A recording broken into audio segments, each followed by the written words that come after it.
Action. Bonjour à tous, bonjour Valérie, j'espère que vous tous vous allez bien. Moi c'est Francesca Seri pour Douaoudé TV.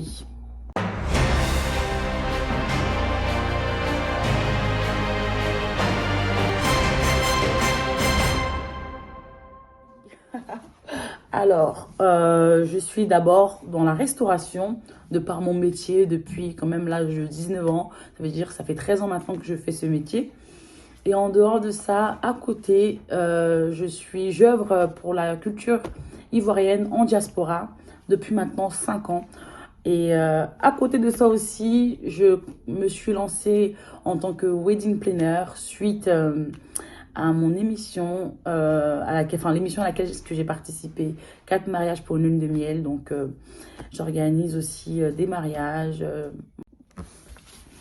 Alors, comment est-ce que j'ai eu de la notoriété? Est-ce que c'est grâce à la carrière d'artiste en tant que membre du groupe des Sakis ou à l'émission 4 mariages pour lune de miel ou en tant qu'actrice culturelle?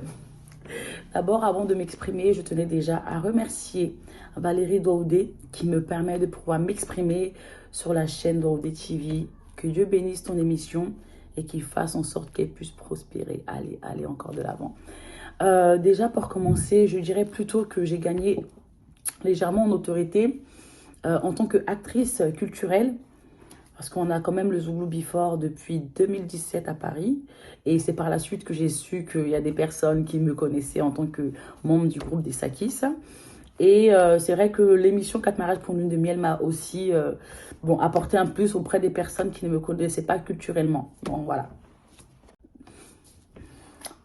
Mon entrée dans le show business s'est fait de manière un peu particulière parce que après m'être retirée du groupe Les Sakis, on a travaillé dans le restaurant d'une bonne maman à nous, maman Kikis, que je salue au passage.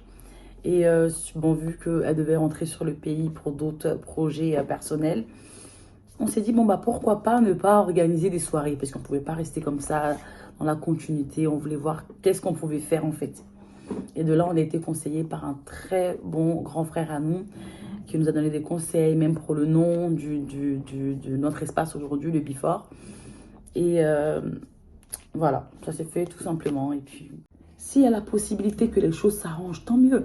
Mais franchement, connaissant un peu les femmes comme nous sommes, capricieuses, compliquées, c'est un peu bizarre à dire, hein, mais c'est pour vous faire comprendre tout simplement qu'il n'y a pas que des problèmes chez les hommes, il y a aussi chez les femmes. Et le rôle normalement que la femme devrait occuper au sein de cette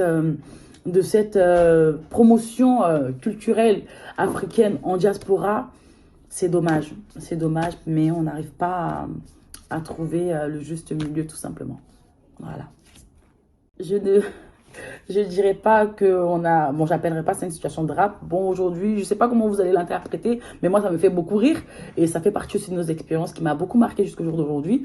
On avait l'artiste Ati Topata qui était en live au Before et il y avait eu ce jour-là un problème de choriste. Il n'y avait pas de chœur pour l'accompagner. Donc ce jour-là, on n'avait pas fait les répétitions. On a improvisé pour pouvoir l'accompagner sur scène, ma sœur et moi. Donc ça veut dire que on, on était aux côtés de l'artiste pendant qu'il chante tout ça. Nous, on répondait autant, c'était sa chanson. Bon, on répondait aussi les chœurs.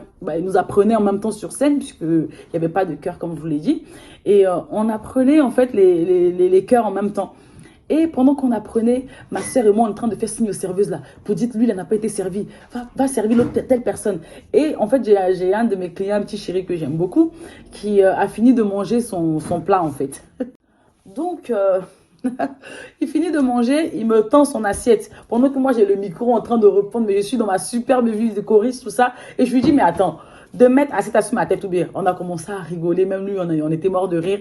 Donc, en fait, c'est une situation c'est pour dire qu'on a pas mal de petites situations un peu désagréables, mais on essaie de s'adapter parce qu'on aime la chose. Et puis, bon, voilà.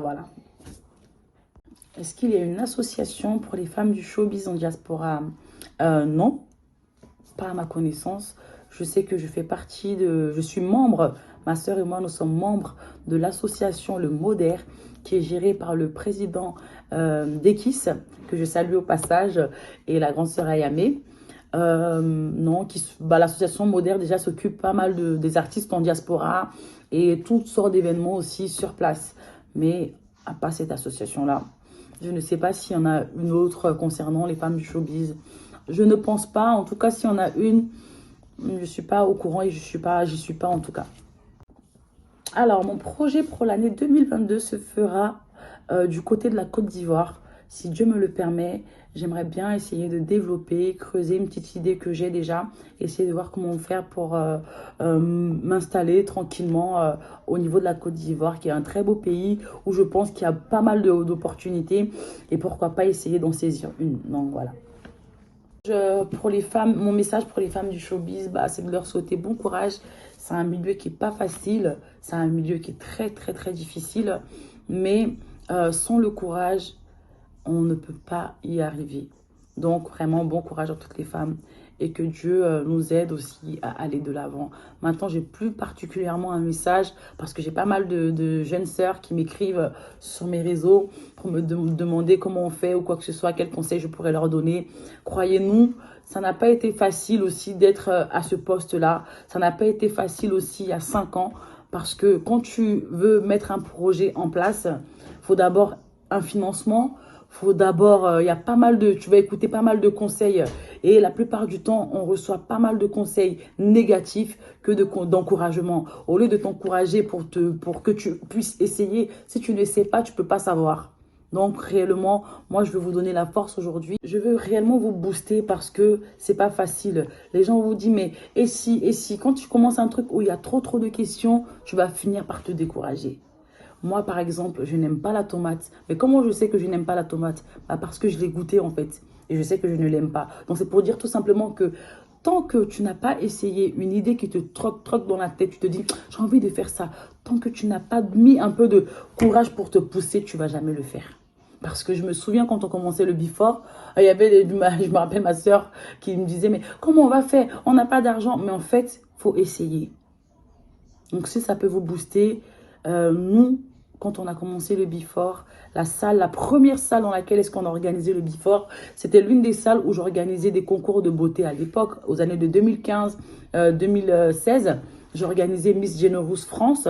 Donc, que Dieu vous donne cette chose qui a l'air réellement, a l'air banal, mais c'est très important. C'est le courage. On a l'impression qu'il faut grande chose pour se lancer, alors qu'en réalité, il faut le courage. Aujourd'hui, si Valérie Douaoudé se disait que mais je n'ai pas de studio d'enregistrement, je n'ai pas de casque, je n'ai pas de micro, comment je fais? Je ne pense pas qu'elle serait en train de nous interviewer aujourd'hui. Elle fait en fonction de ses moyens. Donc, quand tu as une idée, ça commence déjà là. Et après, ça devient une passion, ça rentre ici. Donc, tant que tu ne te donnes pas les moyens de pouvoir réaliser tes projets, pour réaliser un peu, d'essayer de développer une idée plutôt, tu n'y arriveras pas. Donc, force à toutes mes petites chéries. Que Dieu facilite et vous donne plein de courage et beaucoup de réconfort, car vous allez en avoir besoin. C'est pas facile, mais on va y arriver. Plein de bisous. Et c'était Francesca. Bisous.